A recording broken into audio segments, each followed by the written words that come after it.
Labdien! Mani sauc Vilmārs Vecvagaris. Es esmu atvaļināts NBS pulkošleitnants.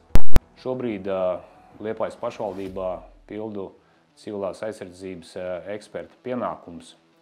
Un man Liepāja ir droša vide un sagatavot cilvēki.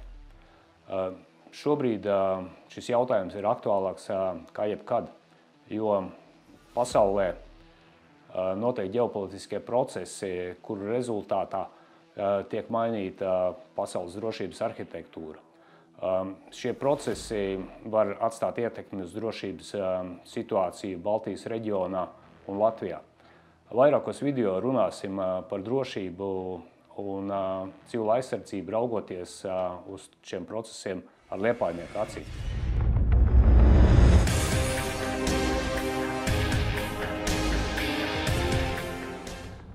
Šodienas tēma mums ir militārais apdraudējums, un skatāmies sākumā tad uz reģionu kopumā. Baltijas jūra, kas tad ir mainījies pēdējos gados? Tātad Zviedrija un Somija ir iestājušās NATO. Un šis teiciens, kad Baltijas jūra ir NATO ezers, tas kaut kādā ziņā atbilst arī patiesībai. Un mēs zinām, ka potenciālam agresoram Krievijai ir sauszemes pieeja pie jūras, bet salīdzinot ar pārējām Baltijas valstīm tā ir nenozīmīga. Līdz ar to militāros terminos skatoties, tad šos Krievijas spēkus Baltijas jūrā iespējams izolēt, kā arī Kaļiņgradas apgabalu iespējams izolēt ar reģionu NATO spēkiem. Protams, mums jāapzinās arī vājās vietas, kas ir mūsu reģionā, un viena no tām ir Suvalku koridors, kas savieno pārējās Baltijas valstis ar Poliju un citām NATO valstīm. Un jāapzinās, ka tieši tā pretinieks arī šo vietu var noslēgt vai neutralizēt un padarīt iedzīvotājiem ierobežot pārvietošanos. Ja mēs pieņemam, ka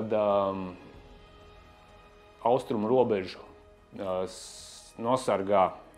aizsargā mūsu bruņotie spēki pa aizsardzības līniju, tad tādā gadījumā Liepāja atradīsies pašā aizsardzības dziļumā. Un tad šobrīd mēs zinām, ka Liepāja ir 400 km no Zilupes. Līdz ar to, tad, ņemot vērā Ukrainas pieredzi, mēs uzreiz varam saprast, kādas ieroču sistēmas potenciāli Liepāju varētu ietekmēt. Un visdrīzāk tās ir gan balistiskās, gan spārnotās raķetes, ja līdz tam aiziet, kā arī droni. Mēs nevaram sagaidīt aviācijas bumbas un kaut ko tik smagu un artilēriju, mīnmetējus.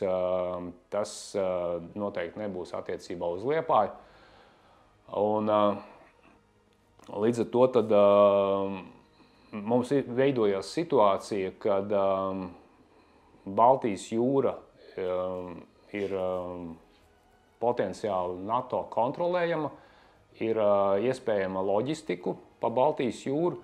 Tādā veidā preču apmaiņa arī krīzes laikā potenciāli varētu notikt, kā arī sabiedroto spēki varētu ienākt, lai atbalstītu Latvijas bruņotos spēkus valsts aizsardzībā. Balstoties uz drošības apsvērumiem, kas tika iepriekš minēti, turpmākos video tad mēs runāsim par iedzīvotāju rīcību krīzes gadījumā. Es domāju, ka zinoši cilvēki ir pamats tam, lai mūsu sabiedrība kļūst noturīga pret ārējiem apdraudējumiem.